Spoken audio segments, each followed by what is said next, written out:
holistic world, an inclusive world, a sustainable world. If you think about it, yes, it is possible. And I will start with a simple story. I hope we can see the screen there. A simple story there on the screen.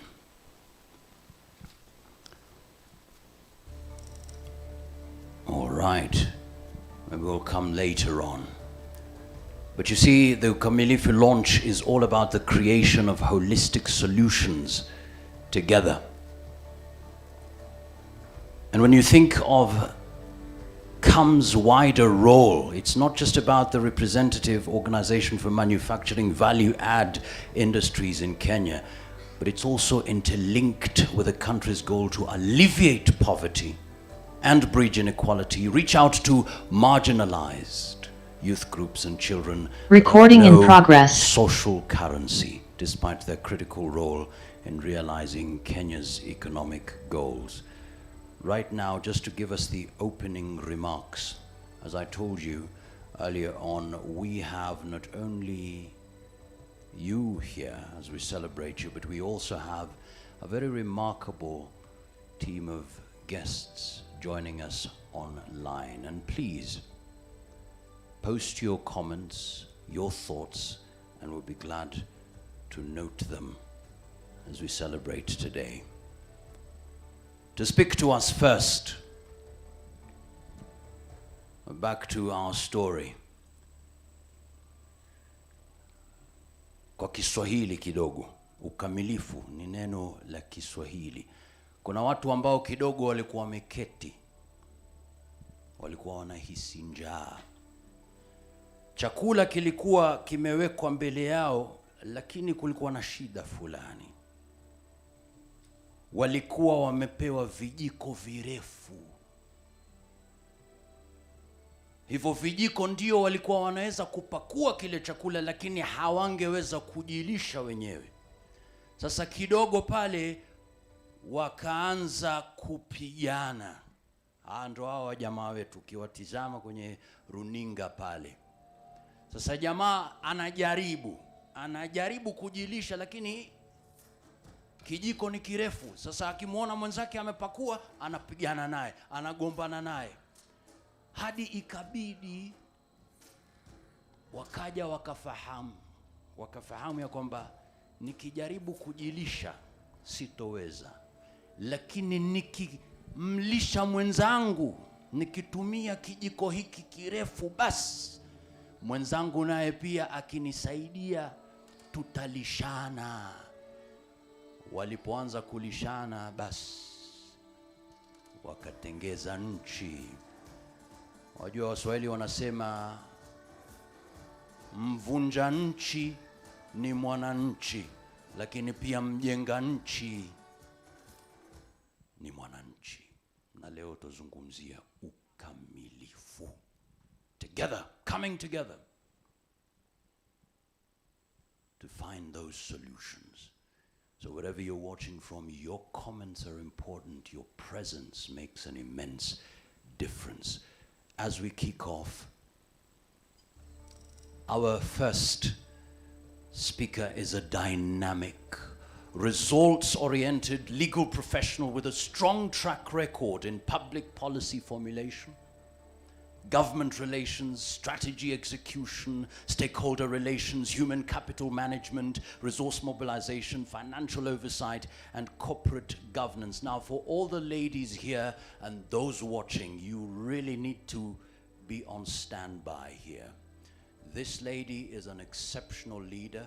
She has been regarded as Business Daily Top 40 Under 40 in 2016, Top 10 Kenyan Communicators in 2017, BBC Power Women Africa in 2016, and Most Influential People of African Descent in 2019. Who am I talking about? Please put your hands together for the CAM Chief Executive Officer, Ms. Phyllis Wakiaga. Excellent. Karibu sana. Asante sana. Thank you, Mwakazi. I hope you can hear me clearly. Clearly, indeed. I'm unable to join you physically, but I'm here virtually, and we are very excited to have everyone who has joined us for this very important event. I'll start by recognizing our guests. We have the Principal Secretary for Youth Affairs at the Ministry of ICT, Innovation and Youth Affairs, that's Mr. Charles Sinkuli. We also have the coordinator and the head of the UN Environment Program for Kenya, Cyril Lazare. We have the UN Resident Coordinator joining us also online, in charge of the strategic partnership. He's the advisor for the UN Resident Coordinator, that's Mr. Arif Neke. Then we have our board members who have joined physically, led by Mshai Kunyiha, who's our chairman, the uKAMilifu patron, who's also our board member, Miriam Musangi, our directors, Jedida Toto, Marion Mwangi, and Ashit Shah. Thank you for joining us. Our sector and regional leadership, and all our members who've been able to join either physically or virtually. We really appreciate all of you and thank you for joining us. The 8th Secretary General of the UN, Ban Ki-moon, said, saving our planet and lifting our people out of poverty and advancing economic growth are all one and the same fight. As an association, our aspiration as we advocate for an enabling business environment and for a thriving manufacturing sector is to eradicate poverty by driving sustainable economic development. For the business community, the focus is not profits alone, but it's also about making a difference in the communities in which we operate. As an association, we've continued to support the community through various initiatives geared towards empowering the marginalized in our society and promoting economic and environmental sustainability practices. We mentor youth in low-income areas who are involved in various community development programs, such as protecting the environment. For instance, in 2019, we mentored them on how to use communication platforms to raise awareness on their community initiatives. We also engage disadvantaged youth and children in various children's homes, where we interact with them and provide essential critical needs for their survival. We've also partnered with Mathare National Teaching and Referral Hospital to raise awareness on mental health. Every week in September, we also hold a Sustainability Week, where we engage youth on matters on conserving the environment and the circular economy. We also partner with government on afforestation and reforestation together with our members. Currently, we are working with the Ministry of Environment on the 2 billion tree cover campaign, where our members continue to make significant contributions. We also support our members' social impact initiatives and broadly support the manufacturing sector to enable them to grow and in the process continue to have a positive impact on society through the role they play. In addition to this, we promote green manufacturing practices amongst our members in order to protect our environment. Through the Center for Energy Efficiency and Climate Change, we promote efficiency in water and energy use amongst manufacturers.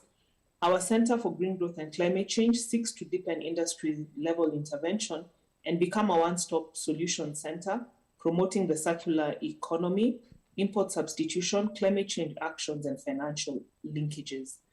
We've also in place various initiatives to support responsible waste management, with the most recent one being the establishment of the Kenya Extended Producer Responsibility Organization, KEPRO.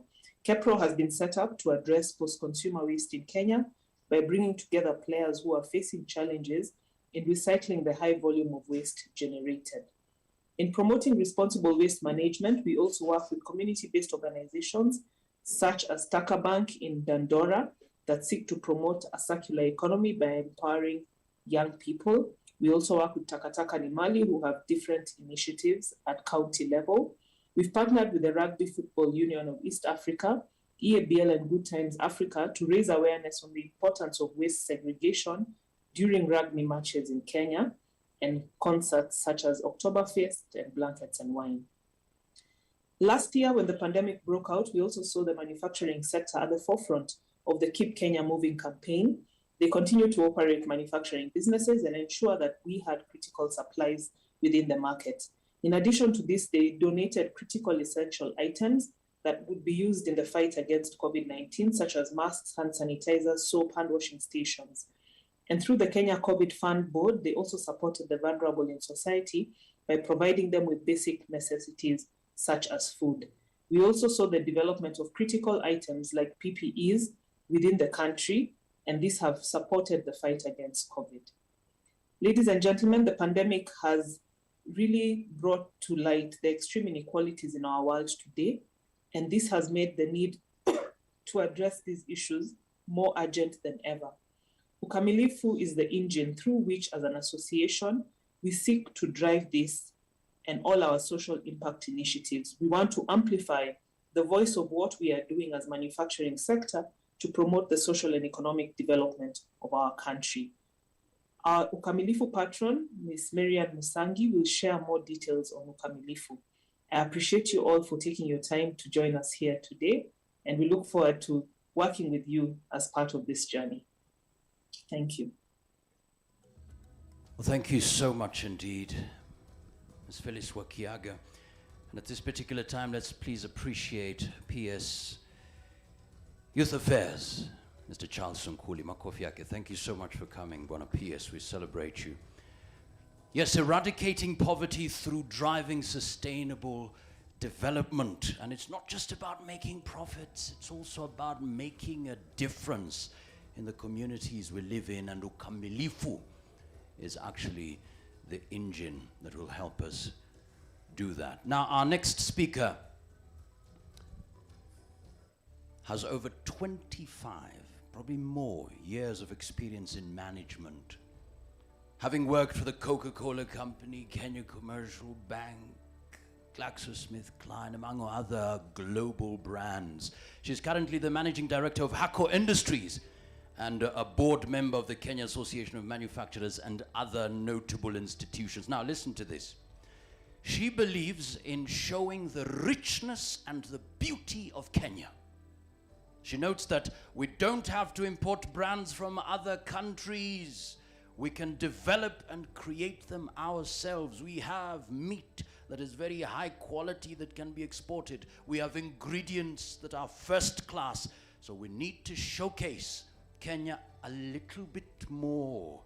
We as Kenyans need to be proud of Kenya a little bit more. Ladies and gentlemen, please welcome the uKAMilifu patron, Miss Mary Ann Musangi. Karibu sana. We celebrate you. Thank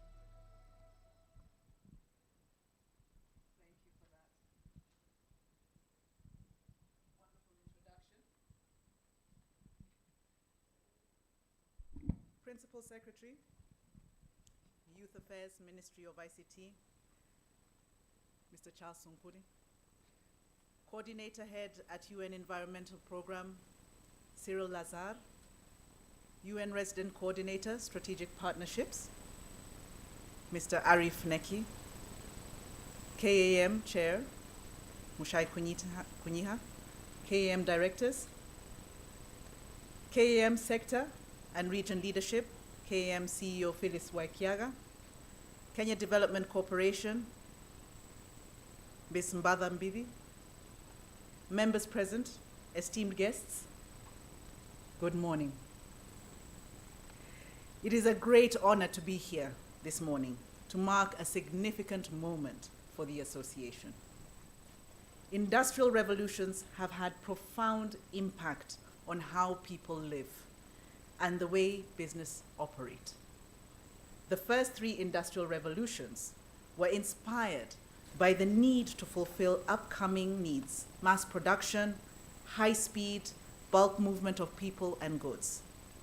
The world is now positioning itself for the fourth industrial revolution, driven by technological advancements that are rapidly changing the way we create, exchange, and distribute value.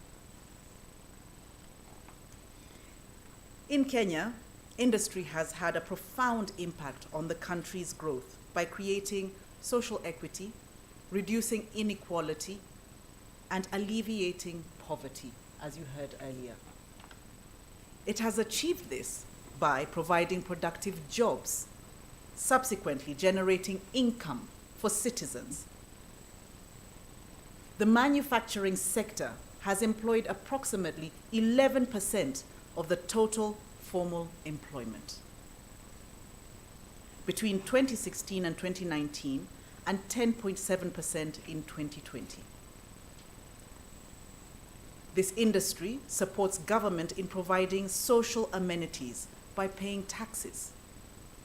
The manufacturing sector in Kenya contributed 17.5% of tax revenues in the financial year 2019 to 2020, producing high-quality products for Kenyans and exports. Let us not forget, we export across the region: Uganda, Tanzania, Rwanda, Burundi. For instance, during the COVID pandemic, Kenya exported tremendous amount of PPEs, whether it was in the name of sanitizers, masks, you name it. The sector creates wealth for the country through sourcing and manufacturing locally produced goods for both domestic and export markets, which in turn generates foreign exchange that is critical for our economy to perform on the global platform. This sector creates stronger and more connected communities through real value-added engagements with stakeholders within the areas that we operate in, such as government, such as UN communities, and other organizations across the globe. CAM seeks to amplify its human impact initiatives that local industry has been part of in the last 62 years. Through uKAMilifu, these initiatives that have been supplementing national and county governments' initiatives in socio-economic development. Through uKAMilifu, the association also seeks to advance wholeness and continuity in the country by bringing together diverse economic actors in the country to advance a shared vision through stronger, enduring relationships with the communities. uKAMilifu, as you've heard before, is a Kiswahili word that means completeness, whole, one. It is the environmental, social, and governance arm of the association, comprising of 4 main pillars. The first one is providing a green world, an industry that seeks to restore and replenish the environment it approaches. Secondly, a futuristic world, creating a difference in the future of work and the access to technology to make this work simpler and more effective. An inclusive world, achieving our economic goals by embracing our diversity, and as well to do so whilst including all stakeholder communities. Fourth, a sustainable world, bringing in more young people to share in industry's vision through their innovations and appealing to their always evolving cultures. The youth never stop. They continue thinking every day and creating, and we must embrace this and give them a platform to show what they can create. uKAMilifu is not only our commitment towards the creation of a holistic solution, but also in ensuring that all aspects of ESG are incorporated in our day-to-day activities. As an association, we recognize the benefits of collaborative efforts in the local sectors of the global value chain in realizing this. We look forward to forging new partnerships as we strengthen existing ones in our endeavor for a renewed connection between humanity and our inventions. Thank you very much, ladies and gentlemen. A beautiful round of applause. Thank you so much indeed. Welcome to the 4th Industrial Revolution, driven by technological advancements. But now there is also a need to advance a shared vision based on uKAMilifu. Wholeness, completeness, being one. As a matter of fact, Waswahili wana msemo ambao unasema jiwe kubwa halichukuliwi na maji. A big stone cannot be moved by water. Ukamilifu is that big stone. Jiwe kubwa halichukuliwi na maji. Thank you so much indeed for those remarks. Ukamilifu patron, Miss Mary Ann Musangi, thank you so much. Now, very quickly, our next speaker is a trained lawyer and has over 20 years experience in business at executive management level in the manufacturing and distribution of agricultural inputs and real estate industry. He serves on various company boards as a non-executive director and the government's Vision 2030 Delivery Board. He's an advocate for raising the profile and standards of good governance, sustainability, and environmental issues in manufacturing and beyond. Ladies and gentlemen, please welcome the man at the helm. Come, board chairman, Mr. Mushai Kunyiha. Karibu sana. Makofi yake tafadhali.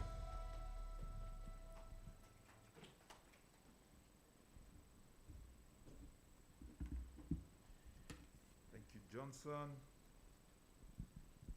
Thank you, everyone in the CAM team for organizing this launch. It's a pleasure to be here with all of you this morning. Special welcome to the Permanent Secretary, our guests from the UN, directors who are here. Thank you for joining us on this momentous day for what we are doing, launching this uKAMilifu thing. I think I noted at the beginning as the MC Johnson was asking us, what does uKAMilifu mean for us? And a very good video actually, showing us about how people work together around those two issues, which rhymes very well with the comments and what we are trying to do as KAM around our being here. And in fact, what it reminded me mostly of was that word we use in the philosophy of Ubuntu. I am because you are. And we are together because, we are all here together. And uKAMilifu is also a little bit about wholeness. It reminded me also of the word in, sometimes Ubuntu is matched with shalom, about a peaceful, it's not just being whole, being together, but it's living in harmony as well. How are we living in harmony with the world around us and everything around us? And what is our role around that? So the video about feeding each other was so important because all of us have a role to play in our different sectors, in the different things we do. We are all playing a part. If we keep pushing each other, if we keep fighting and nudging each other, we don't get the benefit of working together. And what's the great opportunity to feed each other? So as the Association of Manufacturers, and manufacturing has been around for a long time in Kenya, globally. I think since we were starting to be colonized, and probably even before colonization, people were manufacturing something. Somebody made nyungus, somebody made some iron and spears and so on. So manufacturing is a part of human existence and has been for a long time. And obviously we've developed significantly since the early days of colonialism through Recording in progress. independence and after that, and developed pretty sophisticated manufacturing all over the place. And I want to talk about how manufacturing fits into that wholeness and that uKAMilifu within our society, because it is what is we are here to talk about today. And some of them have already been mentioned eloquently by Mariana, our patron on uKAMilifu. But just to highlight three of them. One is where we fit in the economy. That's what most people remember us for. They always think of us as just economy, the manufacturing economy. And that's because we talk a lot about the economy and what is growing and our contribution there. And it is an important contribution. I think we all realize that Manufacturing is a key part of our growth economically. It's part of the Big Four agenda. It was part of 2030. In fact, I tell people there is no government since 1963 that has not wanted industrialization to expand. Everybody agrees we really do need to grow our manufacturing sector. And why is that? We create not just jobs, but we add value. And the core part of manufacturing is that you take resources. It might just be soil, it might just be a crop, it might just be something that is mined, and you make it into something new. So you are adding value into the economy. We are trying to create new things, grow value in the economy. And that's useful because it grows value chains. You know, we can have people who are from farming to other resources people are graining, and then we are connecting them to consumers as well, not just local, but also international. So there's a big part we play in the economy, creating jobs, and the jobs are important because people need revenues, but even more is the products themselves that we are creating. We need the iron sheets for our roofs or cement to build our houses. We need food and different types of food and different aspects of food. So we are trying to, for instance, store food, storable food, because you can always go to your farm and pick food and eat it. But then if you want unga in the store for a while, you want bread to last a little longer, all this is manufacturing. And we even go to things like medicine. When you're sick, how are you going to treat yourself?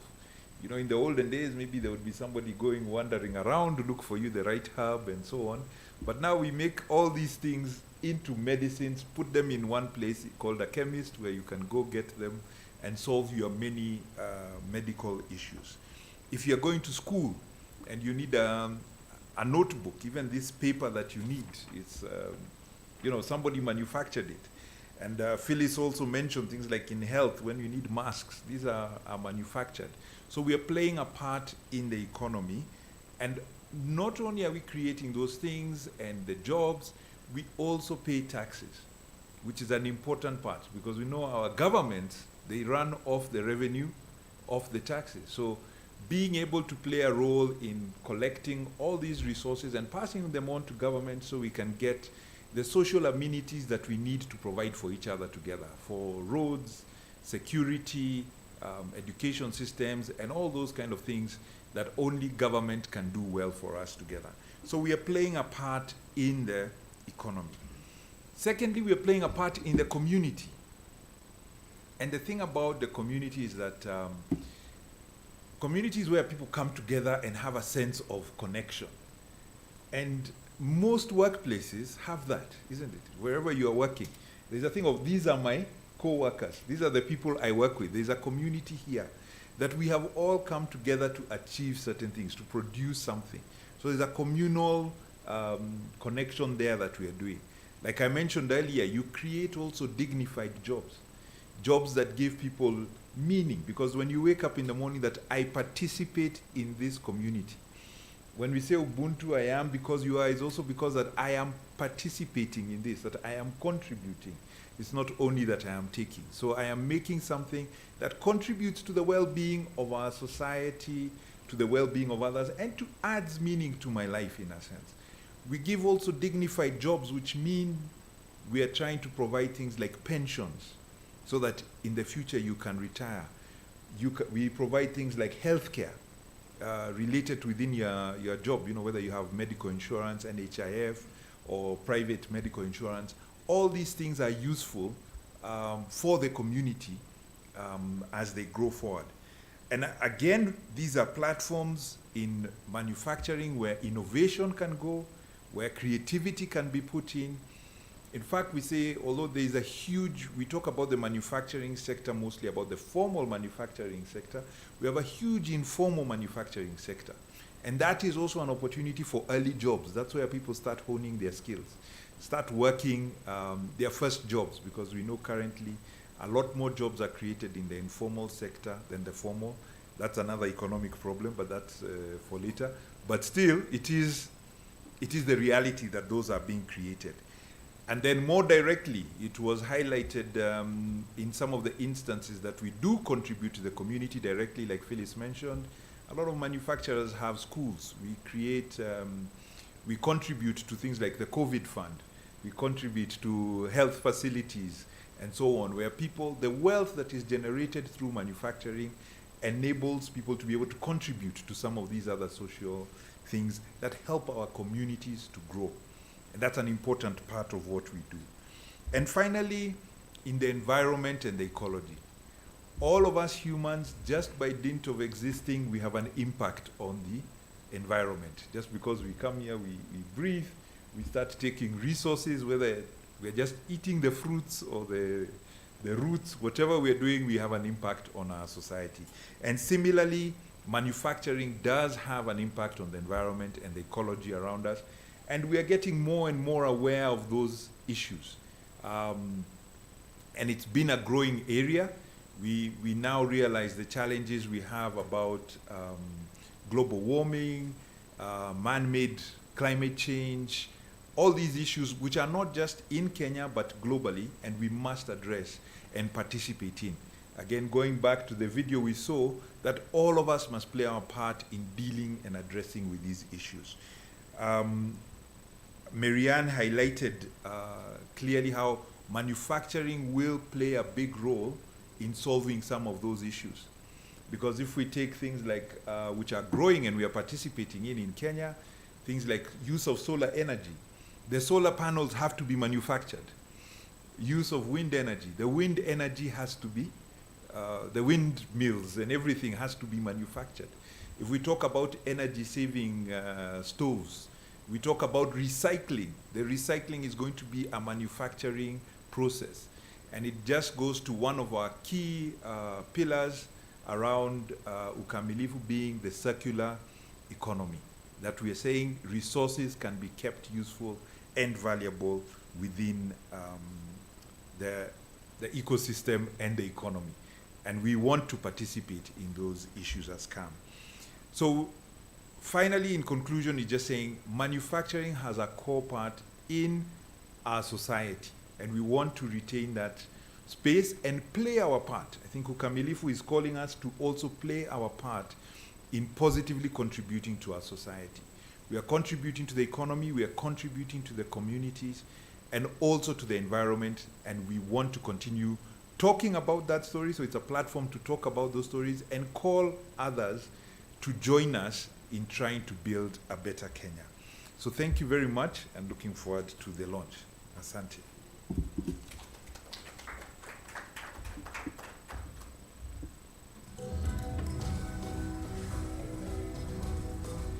Wow. Thank you so much, Bwana Chair. I am because you are. Ubuntu, Shalom, living in harmony. And manufacturing is part of our human experience, a core part in society. And I love this part, playing a crucial role in the community to create dignified jobs that will create meaning in people's lives and ultimately contribute to the well-being of society. Asante sana. And as we just take a bit of a pause, wajua Waswahili wanasema mnywa maji kwa mkono moja. Mnywa maji kwa mkono moja, kiu yake i pale pale. The one who drinks water just with one hand, the thirst is still there. That's why we need both hands. We need all of us coming together. And right now, just to appreciate the work that CAM is doing in terms of creating sustainability and really bringing forth the whole idea of inclusivity. Let's take a look at the following videos.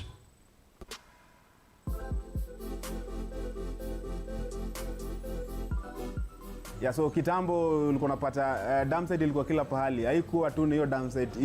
Hiyo the biggest dam site in Nairobi yenye tunajua, hiyo Dandora. Sasa hizi wame collect 300 kgs of PET peke yake. So you can imagine hii ni kitu concept tumeanza, I think sasa hata tujamaliza 1 year so far. Na sasa unaweza imagine hiyo ni youth group moja. Ukicombine hizo zingine zote na bado kuna watu wengine bado hajasikia about it.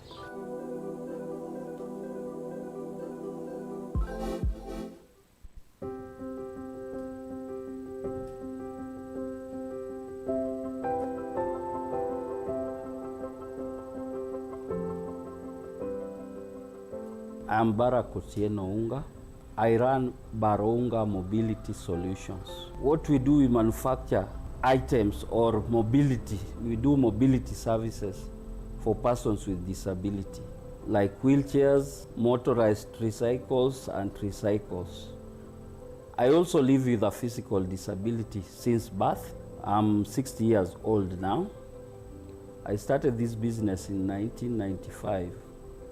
And what inspired me to do it, I was walking a very long distance when I used to go to work. So I just made the first one, but it was not working well, but we progressed until we reached where we are now. One advantage I have is that I'm the first one to use it, so I know all the technical challenges. It's tailor-made for the person using it. And such a person can come to you, I want this. So you have to make it according to his disability. The mentorship was good. What I discovered is that there are some small things we ignore, but they are so important in marketing and the picture somebody has just on arrival. There are very, very small things which you have to improve. Display and even how your staff talk to people. I've already started implementing. If you came to my workshop the time before Association of Manufacturers came, it was in shambles. Things were dropped everywhere. But when they came, my boys tried, they are trying now to follow exactly what they were being told. So there are a lot we learned from them. My recommendation is if you can increase the time for training, I think it will be more better. The government should stress on this small business to employ more people. Like my place, I want more people. But what I don't have is the capacity to expand. I encourage other people to get into business.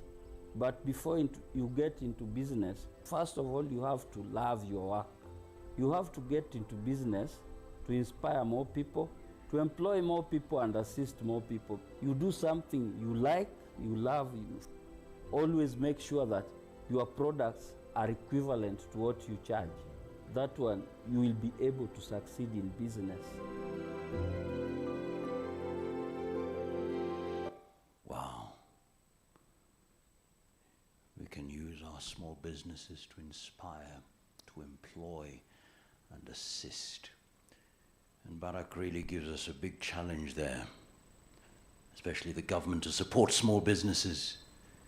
The opportunities are immense. Now, na pia Waswahili wanatukumbusha mti si pori. One tree is not a forest. That's why we all need to be part of the uKAMilifu initiative. Mti si pori. Now, question. What makes a good leader? In his humble opinion, our next speaker believes you need patriotism.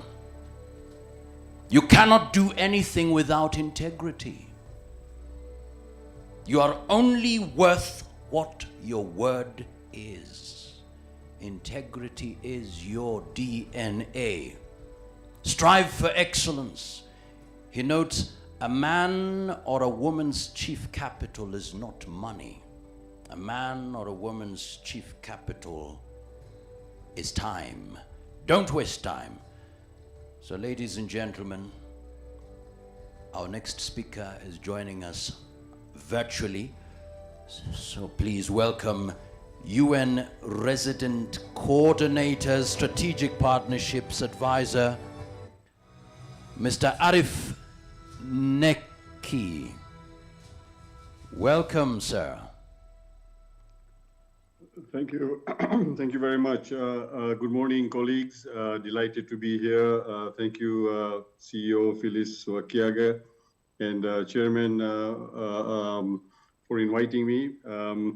I would like to pay respects to PS Charles Sunkuli, Ministry of ICT and in charge of Youth Affairs, and to all the members and stakeholders of the Kenya Association of Manufacturers. I bring you greetings from the UN family in Kenya. We have a large family, one of the largest footprints in the South, about 26 UN agencies, 2 global head offices of UNEP and UN Habitat. And I run the SDG Partnership Platform, which supports the engagement with private sector partnerships and private capital. So very happy to be here. Also to acknowledge Phyllis as our chairman of the UN Global Compact Kenya, very active on the 10 principles that businesses have been ascribing to. And we look forward to seeing all of you also active in that area. I'll start with maybe just to say that if we sort of take a step back and look at the big picture, I think it was George Bernard Shaw who talked about some people who kind of look around them, they see a lot of wealth, they see a lot of poverty, they see distress, they see suffering. They see how there's inequities in our society, and they ask themselves why. And then there are others who get together, like the Kenya Association of Manufacturers and this exciting initiative, and look around and say, why not create a better world? So I congratulate you all. I think this is a milestone event to really say this is CAM's contribution to why not have a better world. We've had a great narrative in Kenya. We've had wonderful GDP growth rates, relatively speaking. Huge narratives around, how technologically savvy we are, how there's a great entrepreneurship. Most Kenyans have a can-do attitude. We're really ready to run. But what that often masks is that GDP growth rates oftentimes don't tell you that you might have 6% GDP growth rate, but then you have 35% of Kenyans below the poverty line. And those are the kinds of things we need to really think about a little deeper now that we have a CAM Foundation being established. And this brings me to kind of the big picture around how we moved from the 8 Millennium Development Goals globally to a very amazing, interesting initiative that 198 countries in the world ascribed to in September 2015, the Sustainable Development Goals. And these are 17 interconnected goals that look at the prosperity of people and the protection of the planet. Those are the 2 fundamental things we need to keep in mind. And goal number 17 is about partnerships. And it's about how to create interconnected partnerships. And Kenya had a special role because Kenya actually co-chaired the working group that allowed the consultations to filter through in the genesis of the SDGs. So Ambassador Macharia Kamau at the time represented Kenya very ably as the co-chair with the Prime Minister of Ireland. And so I think for Kenya, we have a special visibility, but also a special responsibility to make sure we move forward on implementing the SDGs, which are very consistent with Vision 2030, with the MPT 3 moving on to the MTP 4, and of course the Big 4 agenda where manufacturing is a critical pillar. And quite recently, when the incoming UN resident coordinator, Dr. Stephen Jackson, presented his credentials to President Kenyatta, one of the discussions that was raised was that, we have seen with the COVID pandemic that we need to be not just masters of our development process, but we need to be masters of our supply chains. And we've seen this fragility during COVID times, the huge vaccine inequities we see between the North and the South, countries stockpiling, 3 or 4 times their population numbers in terms of vaccines, when less than 3% of Kenyans are vaccinated today. So we need to really take control of our supply chains. And this is where the Kenya Association of Manufacturers, all of you, can play a very critical role. And in fact, we have co-created an SDG partnership platform with the government of Kenya to convene, connect, and catalyze partnerships, investments, and financing, specifically to create an ecosystem on the ground. And this was launched by the UN General Assembly in the Kenya speech in September 2017. And we've now co-created a number of associated platforms. Last few days ago, we just launched Fintrinet, the Finance, Trade, and Investment Network. And Phyllis Wakiaga is actually a co-chair of our trade network. It has 5 hubs: finance, investments, trade, strategic assignments, building towards Kenya at 60 so we can attract greater FDI and greater domestic investments, and bring Kenya to the world and bring the world to Kenya as Dubai did during their anniversary. And finally, the SDG Partnership Platform, which also has what's called the National Advisory Board for Impact Finance, because we noticed that there is also silos between the financing networks in Kenya. They were not really working entirely together. So we've created an association of financing networks called the National Advisory Board for Impact Finance. And this brings the Kenya Bankers Association, the Africa Venture Philanthropy Alliance that we've co-created with a number of partners, the Convergence, the Canadian government-supported fund of over 100, 200 impact funds. We have the East Africa Venture Capital and Private Equity Association. We have something that I was privileged to co-found 15 years ago, the East Africa Philanthropy Network, 300 foundations in East Africa, working simultaneously with country chapters, including the Kenya Philanthropy Forum. And significantly, we have been able to bring in pensions, angel investors, and a number of other partners. So I think now we have a very interesting networks of platforms and foundations between development partners, government, and private sector that we can all leverage as we try and drive our aspirations for what I would call profit with purpose, or the triple bottom line, or shared value. I mean, choose whatever expression you like. But it's to say that we have a approximately $4 trillion gap in implementing the SDGs globally per annum. We have about a 2.5 gap out of the 4 trillion, which translates to about 1.2 trillion as a gap in sub-Saharan Africa. And the only way we can really address this is by convergence. We need to make sure there's less duplication, more synergy. It's about breaking the silos and having private sector, philanthropy, blended finance partners, research institutions, universities, civil society, all working together in a way that we maximize synergy.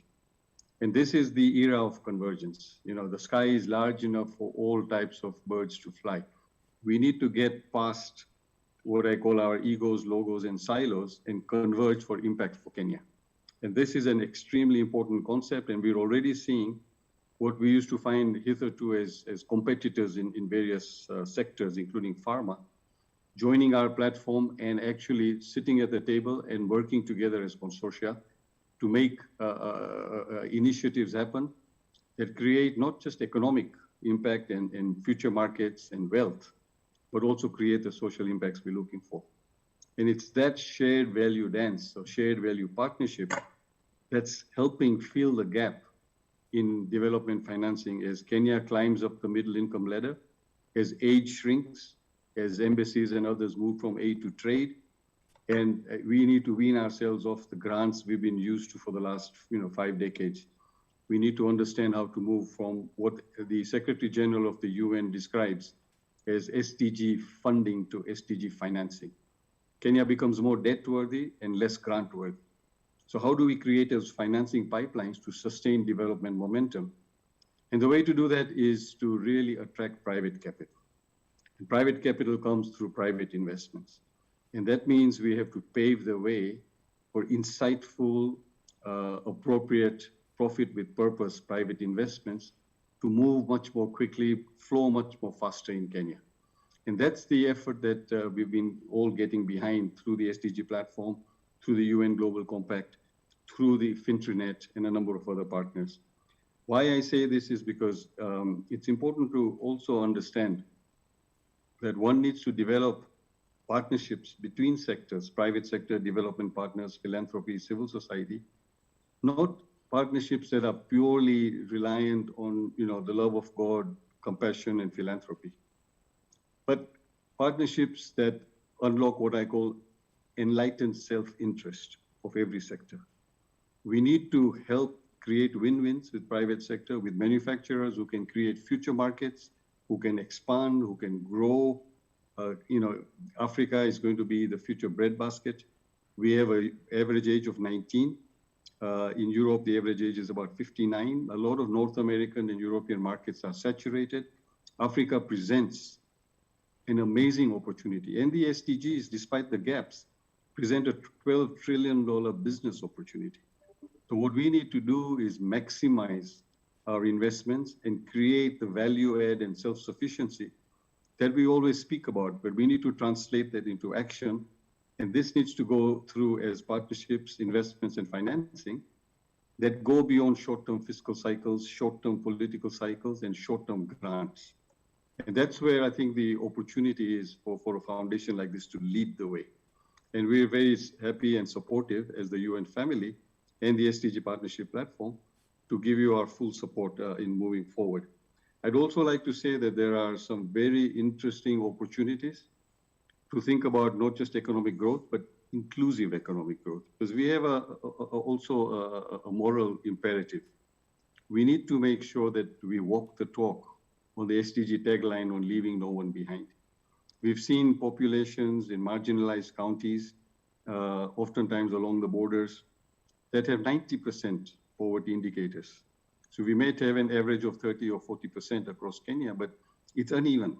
And how do we make sure we leave no one behind? Also in terms of crowding in private sector investments, crowding in manufacturing opportunities, crowding in supply chains, linking in SMEs and youth for jobs.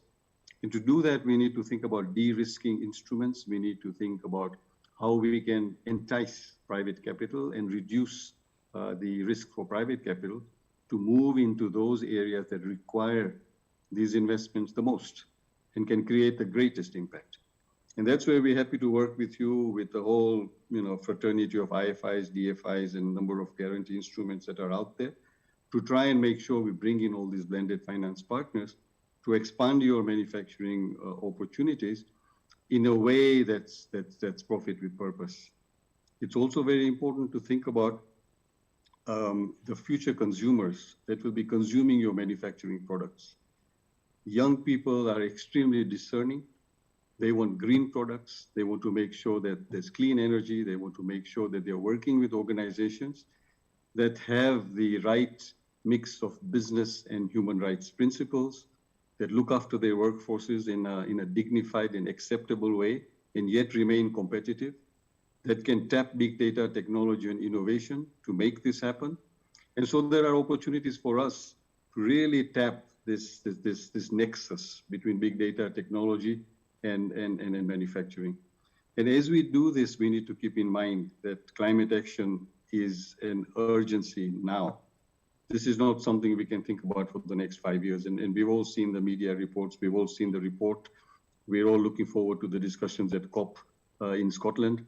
And Kenya can be a lead. We're already seeing the impacts in significant parts of Kenya that affects the value chains.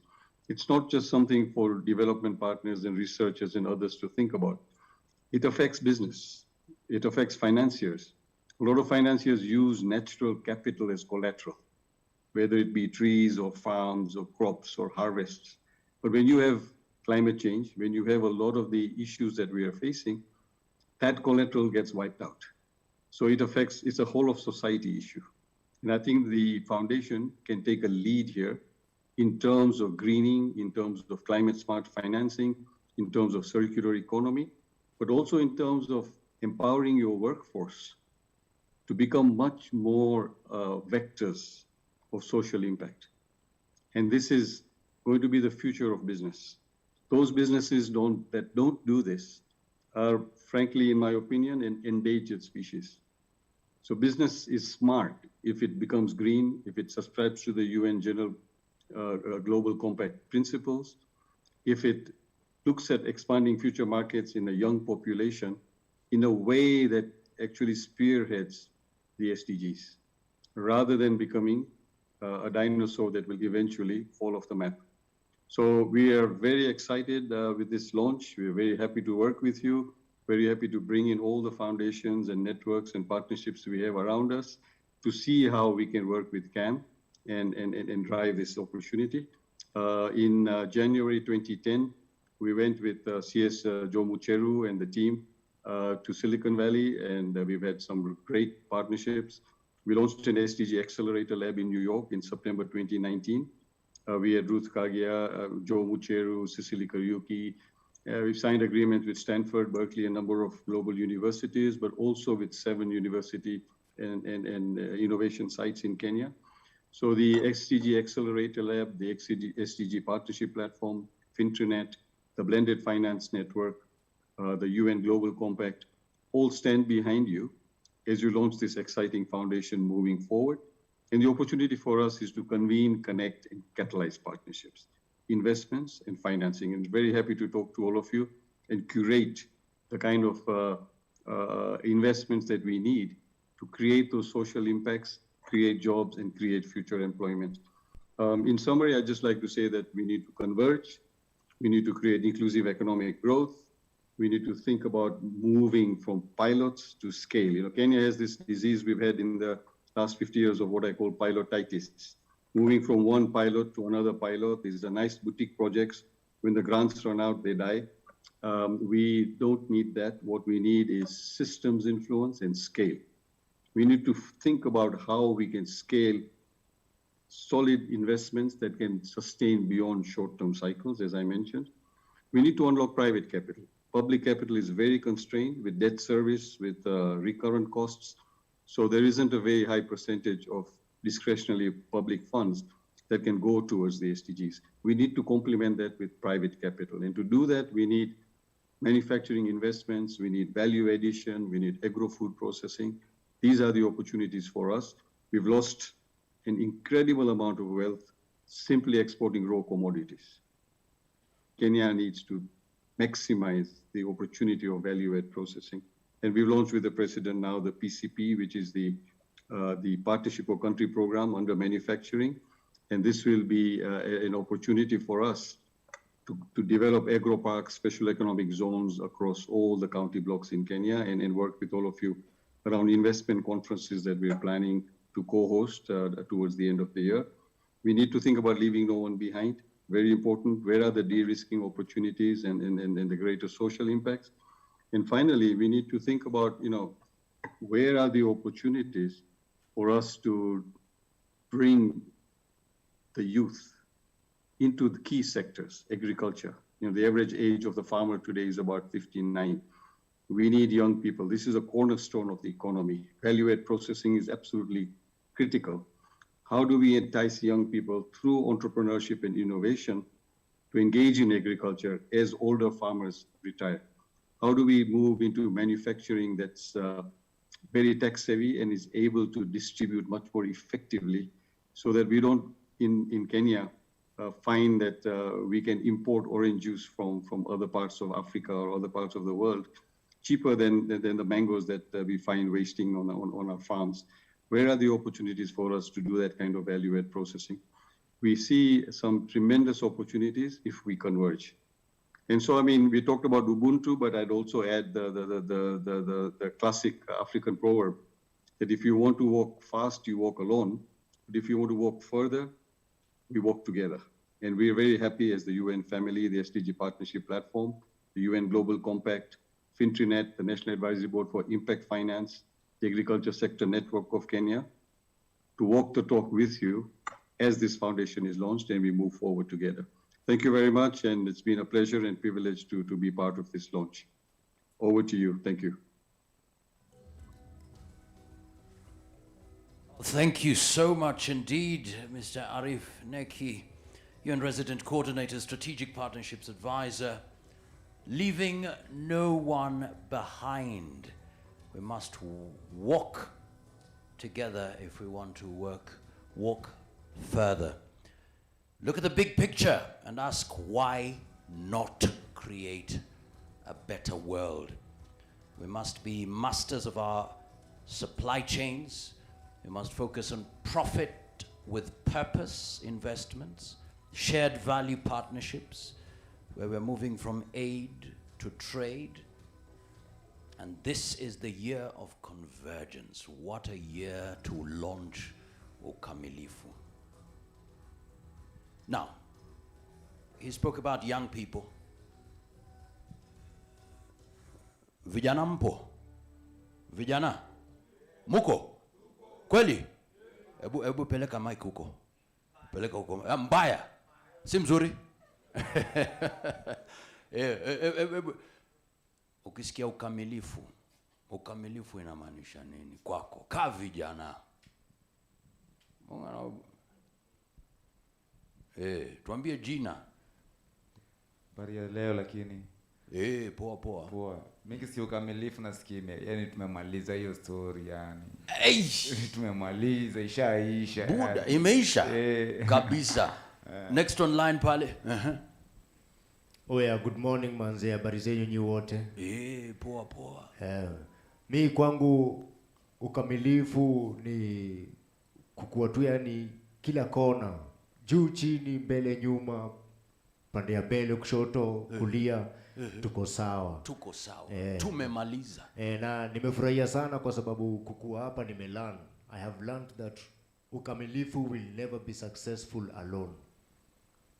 uKAMilifu will never be successful alone. I will never succeed in uKAMilifu if I am alone. Hapo. Thank you. Hapo. Well done. Makofi out of that. Well done.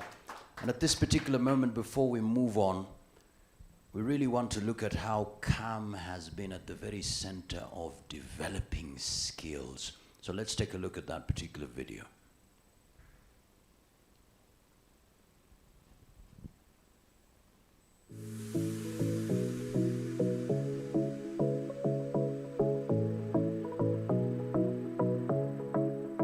I'm Duncan Okelo Odhiambo. I pursued a diploma course in mechanical engineering, industrial option. I graduated in 2014. The TVET I got through the college from my lecturers. They told me to apply. From college, they gave out our details. So I was only called by CAM to report to a training. Venye nilimaliza shule, nilikuwa nimeacha namba yangu shuleni. TVET wakani contact na wao. Alafu wakanitumia message kwa simu, wakaniambia kuna interview nafaa kukuja hapa Oleken hapa Nakuru. Tukapatana nao hapo Nakuru. Ndio wakanipatanisha na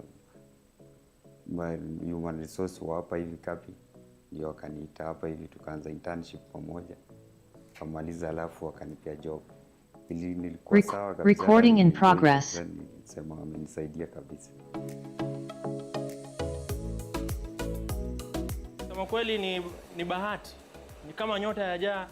Manake kwa sasa vile dunia ilivyo, wanafunzi ni wengi, wasomi ni wengi, lakini kama walitupatia fursa hii ya kujiunga na ya kutu-expose kwa different manufacturers, wakatufundisha jinsi ya ku-interact na HRs, kuandika CV, interviews wakatufundisha, mpaka kufikia hapa tulipo.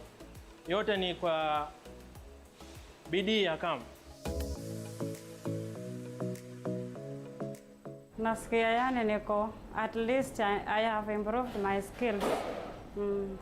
Yenye nilikuwa nafanya class nilikuwa na deal mostly in theory, but here I'm dealing practically na wanachenye nafanya. Asante sana. Kwa kweli jina jema hung'ara gizani. A good name shines in the dark. And today we want to celebrate CAM shining in the midst of COVID, in the midst of all the dark seasons we've gone through as a country. And we want to push forward, and that's where now uKAMilifu is coming into play. Ladies and gentlemen, our next speaker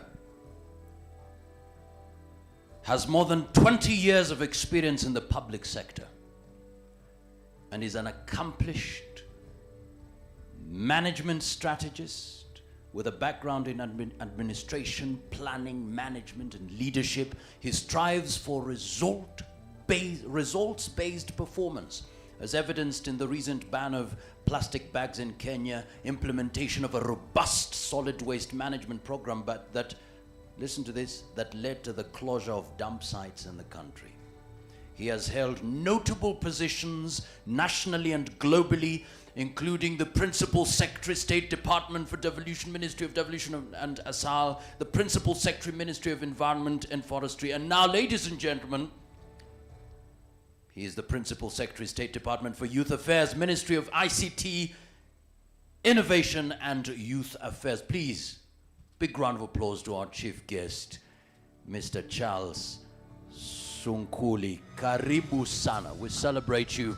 Thank you for the work that you have done and continue to do. Karibu sana.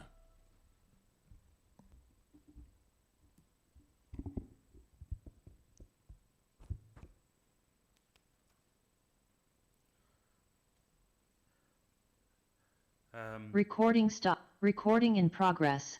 The coordinator and head of the UN Environment Program in Kenya, who is joining us virtually, UN Resident Coordinator, Strategic Partnership Advisor, Mr. Arif Neki, the chairperson of the Kenya Association of Manufacturers, my friend Mushai, the patron of uKAMilifu initiative, Mary Ann Musangi. I note that there are directors from the Kenya Association of Manufacturers who we have worked with for some time. I hope we are also joined by the CEO, Phyllis Wakiaga. Esteemed invited guests, ladies and gentlemen, good morning. First of all, let me say that over the last 1 or 2 weeks, I've had a chance to attend a number of sessions and meetings. Last week, we had a meeting of CEOs of affirmative action institutions in Kenya on the subject of easing access to funds for the purpose of affirmative action to the women and youth as a way of strengthening manufacturing at the local level.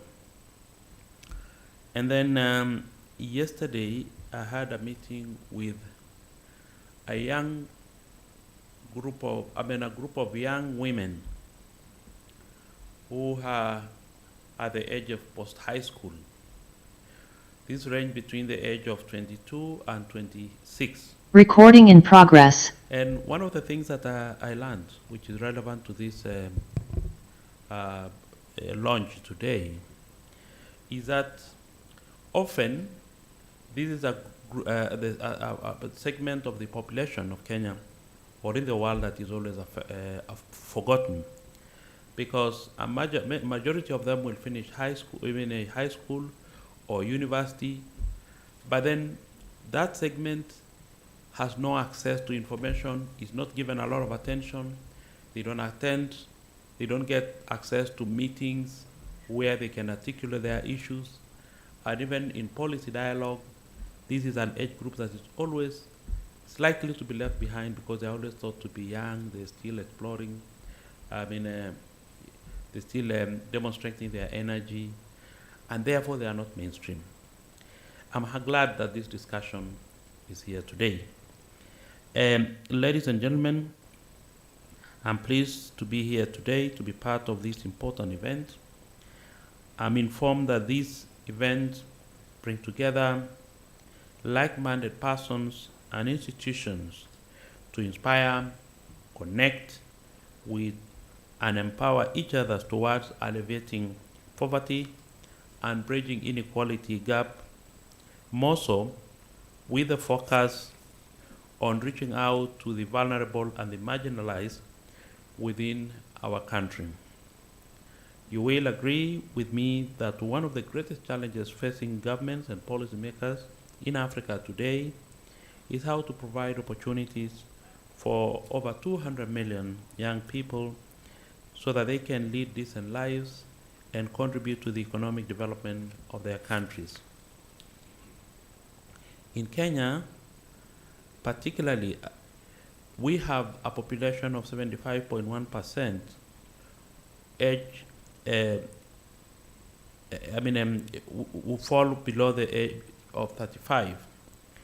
The working age population is about 19 million, out of which 1.7 million are unemployed. Out of this unemployed working age population, 72% are under the age of 30 years. This therefore means, and you are aware of course, that the government has established a number of revolving funds geared towards building an entrepreneurial culture among this population of youth and creating employment for them. The Youth Enterprise Fund is one of the flagship projects of the government within the National Development Blueprint, the Kenya Vision 2030. The fund's objective is to identify and support small and medium enterprises owned by the youth. The fund has so far supported establishment of over 20,000 youth enterprises and trained over 200,000 young entrepreneurs in this initiative. The fund has further supported 2,000 youth enterprises to market their products by creating linkages between them and their respective industry sectors. These capital funds are further supplemented by a unique government policy that ensures the allocation of 30% of the entire government procurement portfolio to youth-owned enterprises funds initiatives. The women also and people with disabilities are included in this unique initiative. The access to government procurement opportunities, famously known as ACPO, target to mobilize over 300 billion shillings worth of business opportunities annually to enterprises owned by the youth, women, and people with disability. This initiative has opened opportunities for these segments of the population who previously were sidelined in the public procurement process. In addition, through the government credit guarantee framework and LPO financing initiative, the targeted enterprises have additional opportunity to access credit from financial institutions in order to supply goods and services to government. These ongoing interventions will go a long way in providing the necessary momentum for entrepreneurs in Kenya so that they can prosper and grow our economy. They will also help creating decent livelihoods for the youth, women, and persons with disability who may be out of formal employment. Through other programs like the Ajira Digital program, thousands of youth have been trained on digital skills. The program seeks to deliver work readiness training, mentorship, and linkage to jobs. Over 45,000 youth have benefited in training and internship from the Kenya Youth Employment and Opportunities Project, a program that is funded by the World Bank, and over 75% of this group has secured employment, while another 750 youth have benefited from Kenya shilling 1.3 billion under the business plan competition called Mbele na Biz. As of today, the Kenya Youth Employment and Opportunities Project, which is being managed by our ministry, we have already disbursed Kenya shilling 172 million to 345 youth across the country as a grant. This shows that the youth agenda remains a top priority for the government. of Kenya.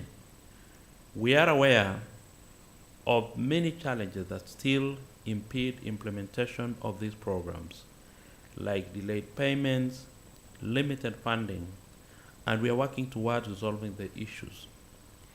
Through listening bureaucracy development, from the meeting I told you, we had a meeting with all the CEOs of the affirmative action funds to try and ease and remove bureaucracy in the application process and approval.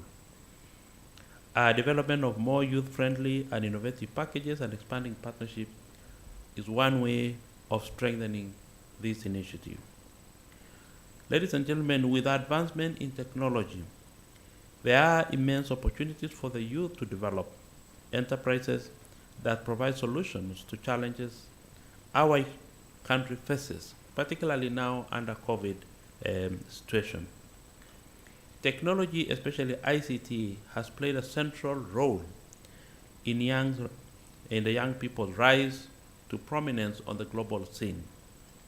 You will agree with me that our youth are well educated and can absorb new technologies and ideas and adapt them to our African environment. For young people, access to information means better access to capital, the markets, and training needed to pursue a career or studies, and increase also participation in decision-making processes.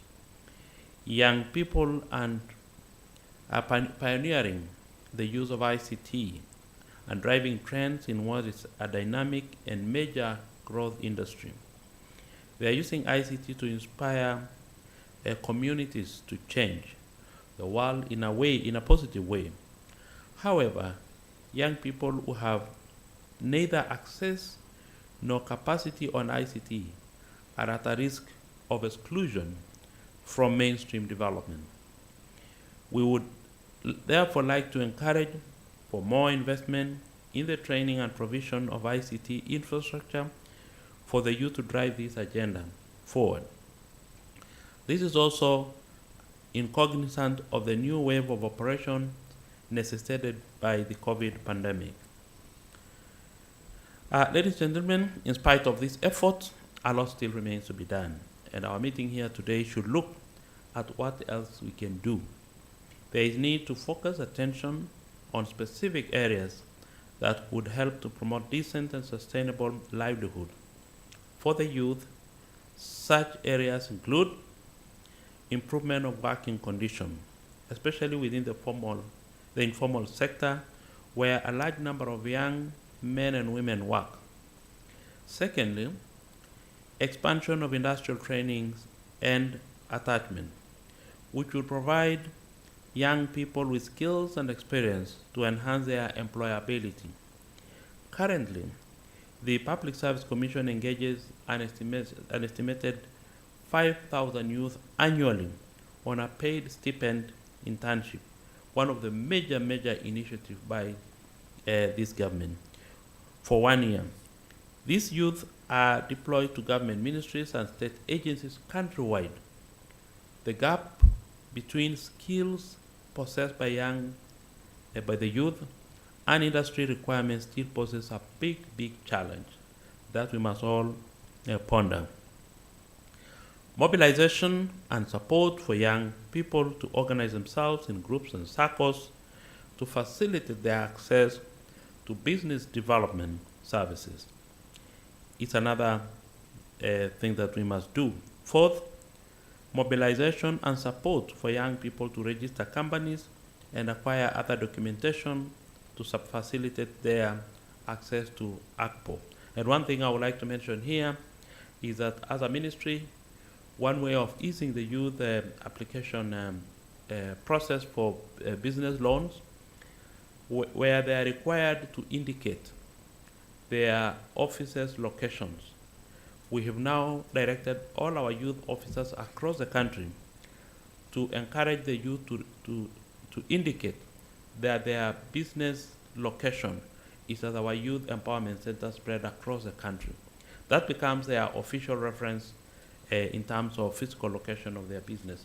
And they are encouraged to register in those centers so that they can easily be contacted. And then we also want to enhance access to information among the youth in order to capitalize on the global trend on utilization of online platforms to deliver youth services. In addition, there is need to update labor market information in order to increase reliability of existing information and data for better planning and development of evidence-based policies. The ministry is committed to working with partners such as yourselves in order to find effective and sustainable interventions to propel the youth agenda to the next level. In this endeavor, we look forward to working closely with you in transforming the entrepreneurial culture among the young in our country. I once again want to thank Kenya Association of Manufacturers, having worked with you for quite some time, for organizing and spearheading uKAMilifu program. Amplifying best practices and novel initiatives is critical in inspiring innovations and growth among this segment of our population. Let us all work towards making it a reality. I am confident that the outcomes of this program will go a long way towards the creation of informed, motivated and energetic business persons who will contribute greatly to the social economic development of our country. With those remarks, ladies and gentlemen, I thank you and God bless you. Thank you very much. Thank you so much, Bwana PS. And now we are ready to launch in a very practical manner. And as we do that, as I also welcome the key parties to help us in the launch, we have a brief video here, animated video, that will help us understand what uKAMilifu is all about. Throughout history, humanity has needed to invent and innovate to survive, progress, and thrive. Through industries, we have made tremendous strides in our own evolution. Our relationship with our inventions has, however, cost us along the way. We have seen depletion, degradation, and erosion to many aspects of our lives. Isn't it time to change that? Isn't this the moment to re-engineer these inventions to restore, revive, and rejuvenate? Isn't it time for us to bridge this gap through our creations, through our industries? The dawning of a renewed connection between our humanity, our inventions, and our future comes to life at uKAMilifu.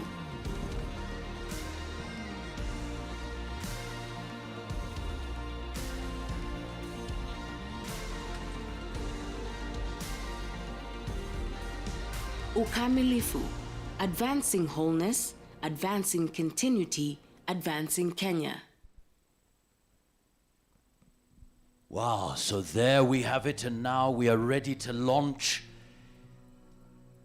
this very momentous initiative that will indeed redefine the kind of country we will have in the years to come. And I'd kindly call upon Bwana PS Youth Affairs once again, please come forward. Bwana Chair, come, please, karibu sana. Ms. Marion, come, Board Director, karibu sana. Mr. Priyan Kepro, CEO, karibu pia. And of course we have, I'd also call upon Sally Kahyu. Please come forward as well as we launch the uKAMilifu initiative. This is the environmental, social, and governance arm of the Kenya Association of Manufacturers. So we'll have a countdown. We have some orange ribbons on both ends. So this end, Bwana Chair, can come this side. Bwana PS, okay. Sawa sawa, we'll have a countdown, then we pull together, okay. I'll count down. 10, 9, 8, 7, 6, 5, 4, 3, 2, 1. Ladies and gentlemen, the launch. Makofi, a standing ovation tafadhali. Tusimame, tusimame, tusimame. Asante sana, well done, well done, well done.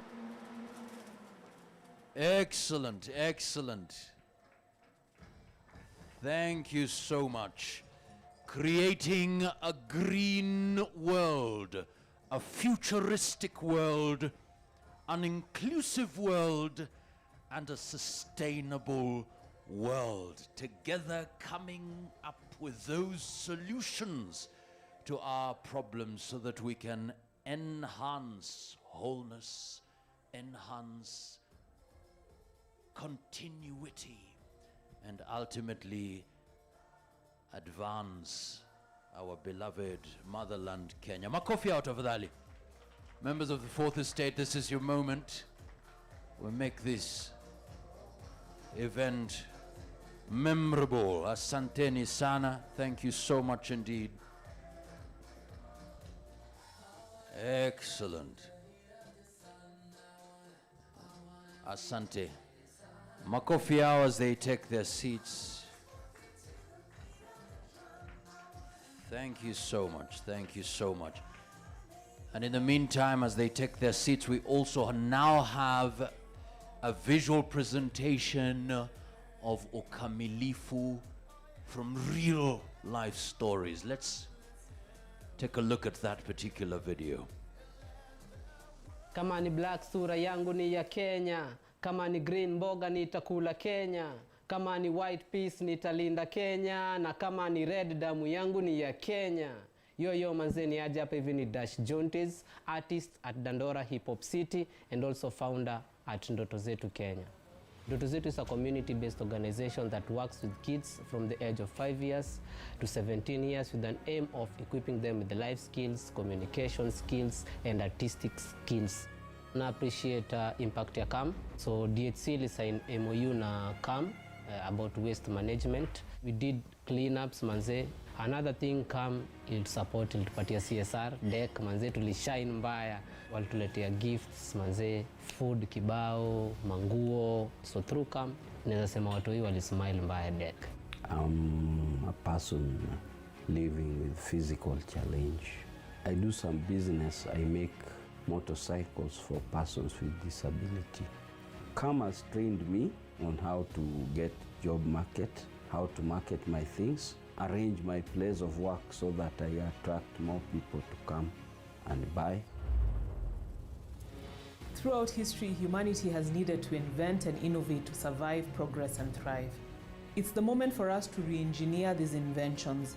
It's the time for us to restore, to rejuvenate, and to revive. We live in a community, we work in a community, we are a community. Even within the business, you're working as a team. If we don't believe and work as a community, then only one person benefits from that business, and that's either the entrepreneur or the staff directly with that business. I'd like to introduce the concept of uKAMilifu to you. uKAMilifu is a Kiswahili word that means wholeness and continuity. Why is it meaningful? It's because it's asking our business community to come together, to work together, to provide opportunities for the Kenyan people, to create equal opportunities where we can support our communities out there, our children, our women, our men, to have a better future for themselves and for their lives. It really is about centering the vision for a more equal and just world in our adaptations of newer and more refined ways of doing business. It's really amazing that CAM is doing uKAMilifu. It will uplift everyone around us. If we get all of us on board, every entrepreneur that's in CAM comes on board, imagine the huge impact that our innovation, our technology, our ideas will have within the society that we work with. If CAM can come in and set a foundation which will help us fulfilling what we do, that can be a very big step ahead. When we speak about uKAMilifu, the overarching question is really how do industries, as the pioneers of inventions, with their strong histories and their place in local and global economies, how do they make space for a more equal Kenya to be realized? uKAMilifu is an ideology that creates holistic solutions together. And these are solutions that connect us and help us create a more equal society. The industry of the future is an industry that restores, rejuvenates, and revives. It's an industry that brings restoration. Lazima tucheki vile tunaweza kuwa na society kamili, but hatuwezi kuwa na society kamili kama sauti za wasee wengine hazisikiki. I'll see you. Well done, well done. Excellent, excellent. To close for us, ladies and gentlemen, is an executive coach, a Kaizen practitioner who is very passionate about manufacturing, people development, business systems, and about her community as a whole. And she has an interesting connection with the baobab tree. Please welcome CAM Board Director and BOC Kenya PLC MD, Miss Marian Mwangi. Karibu sana. Let's facilitate the microphone there.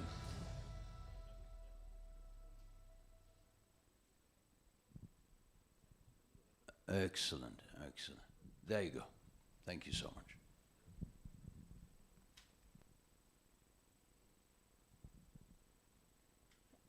Thank you very much. The Principal Secretary, Youth Affairs and the Ministry of ICT, Innovation and Youth Affairs, Mr. Charles Nkulu, thank you very much. Wonderful speech and quite a good connection to the mission today.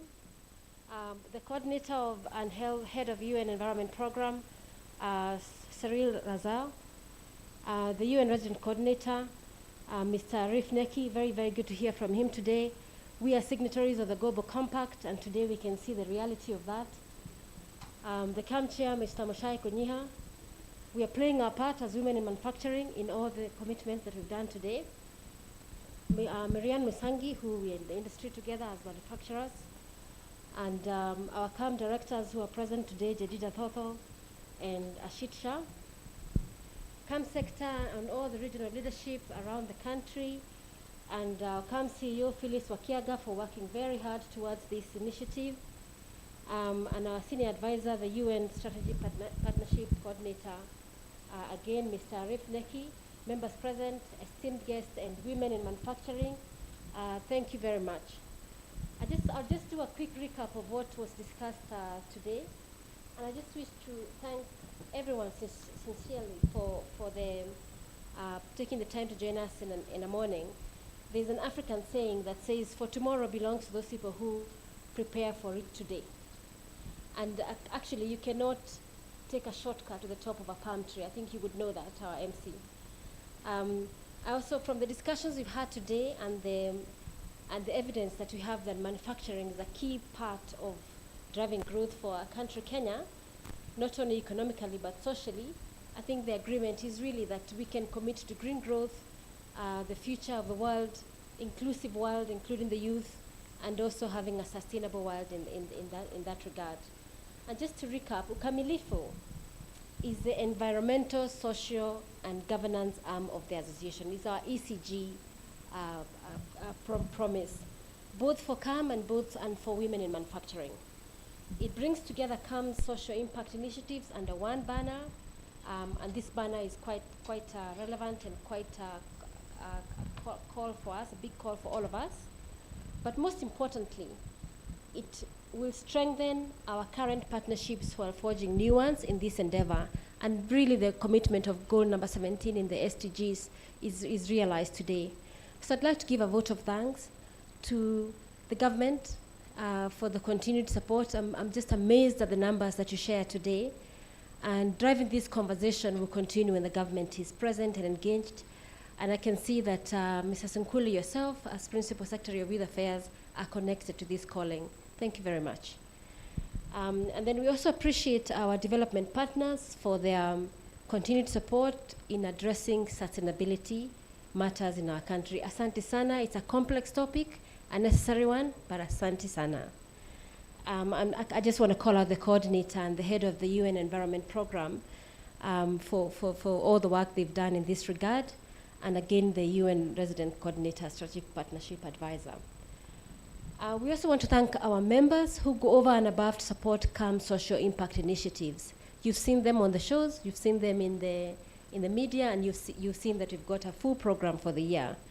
And I'd like to sincerely thank the CAM board, my colleagues, led by our chairman, Mr. Moshai Konyiha, for steering the association in the right way during these times, and to even greater heights through such initiatives. I think that when our chair is supporting such an initiative, then everybody in our association will join that. And of course, the chair of Women in Manufacturing, Mary Getcho, and our patron, Ms. Flora Mutahi. Special thanks to our CAM Secretariat team. They've worked very hard today.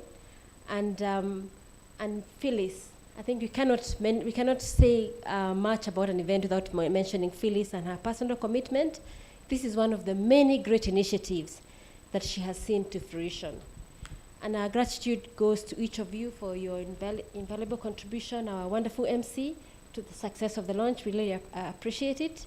And in conclusion, I wish to just reiterate, the association is committed to positively impact everyone.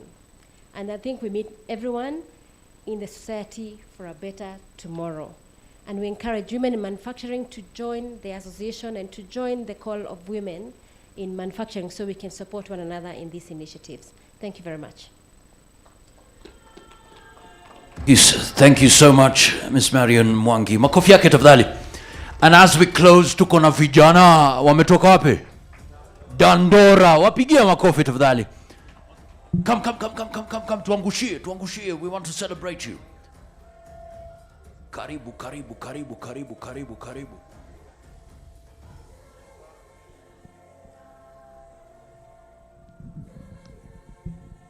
Mambo vipi?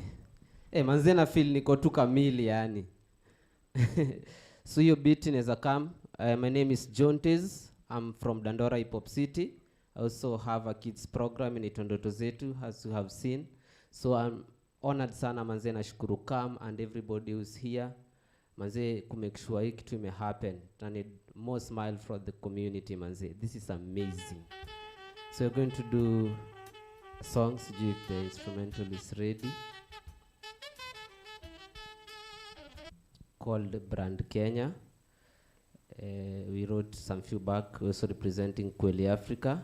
Me and Gladys be doing the track together.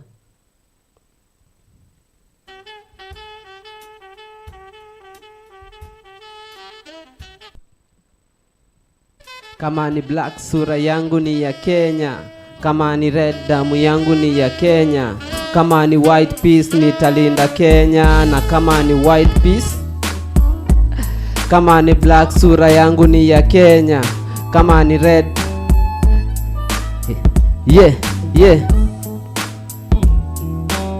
kama ni black sura yangu ni ya Kenya, kama ni red damu nita Kenya, kama ni white peace nitalinda Kenya, na kama ni red damu yangu ni ya Kenya, kama ni black sura yangu ni ya Kenya, kama ni white peace nitalinda Kenya, kama ni red damu yangu ni ya Kenya, na kama ni nitakula Kenya, hata ni sote mimi Kenya sitatoka, acha niende Meru basi nikauze mogoka. I love Kenya because I'm not a stranger. The more we used to live, the more na grow better. Who will also train? Sani Kenya more, this means niko Kenya leo na pia tomorrow. Digo die kodo, digo guwa modo, niko Kenya so soon tabai olodo. What a happy country, nafaa kui brand. Asubuhi mkate, sahau blue band. Performance ni wanta perform tuna band. This means Kenya tayari na demand. Niko so strict na mimi niko constant. A good fresh air na a beautiful sun. Asante Muigai kwa kufight for the land. So Kenya ni yetu na si tutai brand. Everyday furaha, say no to sad. For that to brand Kenya. Au sio? To brand Kenya. Kama ni black sura yangu ni ya Kenya, kama ni green mboga nitakula Kenya, kama ni white peace nitalinda Kenya, na kama ni red damu yangu ni ya Kenya, kama ni black sura yangu ni ya Kenya, kama ni green mboga nitakula Kenya, kama ni white peace nitalinda Kenya, na kama ni red damu yangu ni ya Kenya. Mimi ni mweusi na ninaishi Kenya, hata waonge mimi bado ni Mkenya. Ukaigo kumune ura wokwega, fururi wa Kenya fururi wena mawega. Kuja utembe kona dai kutabasamu, uone Kenyatta meka ushoka sanamu. Maji ni uhai so miti ziko mingi, food haikosi hata watu wawe wengi. Mbuga za wanyama zinaleta watalii, watu wa Kenya ni watu wanatii. If nina haraka mi natumia 10 SGR zimekuja sasa hakuna kuel, barabara zimejengwa madereva na enjoy, hospitali ziko chache toka Kaumba Kogoi. Tuna makabila zenye tamaduni, sisi ni wa Kenya damu hata tuwa uthi. Kama ni black sura yangu ni ya Kenya, kama ni green mboga nitakula Kenya, kama ni white peas nitalinda Kenya, na kama ni red damu yangu ni ya Kenya, kama ni white sura yangu ni ya Kenya, kama ni green mboga nitakula Kenya, kama ni white peas nitalinda Kenya, na kama ni red damu yangu ni ya Kenya. Makofi yao, makofi yao, makofi yao. Well done, well done, well done. Comment ya mwisho, comment ya mwisho. One sentence. Uko na comment. Ukamilifu tukimalizia. Tunashukuru kuwa hapa. Big up Kenya Association of Manufacturers kwa kuinvite Dandora Hip Hop City. Yeah, we also have our merchandise so you can see us after the show, promote our CDs, our t-shirts and hoodies. Nice. Yes. Makofi yao bana. Comment ingine? Comment ingine? Hata mina dai, hata mina dai, hata mina dai, hata mina dai. K-I-S-I-I, aka Bosongo ama kwa kinanya chai. Kama kawa nakubali kuwa mshamba, mini mzaliwa na nimelelewa Nyanchwa. Aha, na kibokiete, niite Jim Nyakundi ama Omete. Skiza ndizi flow vile imeshika kila kona. Nyashinski Joe mtu wangu rudi ocha. Au sio? Kabisa, shukran sana Kam. Asante sana. Makofi out of the makofi, makofi, makofi bana. Well done, well done. Now, ladies and gentlemen, as we close, please take note. Take note that the CAM Sustainability Conference is on Thursday, so you don't want to miss that. We have CAM Sustainability Exchange visits on Friday, and the CAM cleanup on Saturday at the Arboretum. So don't miss that, and of course, be sure to join us as we come to the end. Remember, the biggest shopping festival is set for November, Kasarani Stadium, and December, Wild Waters Park, Mombasa. And to give us more details, on the screen. 20.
Asanteni sana, thank you so much. Thank you for coming. It was an honor serving you as the moderator. My name is Johnson Mwakazi. All the best. God bless Kenya. God bless you. Asanteni sana. Shukran.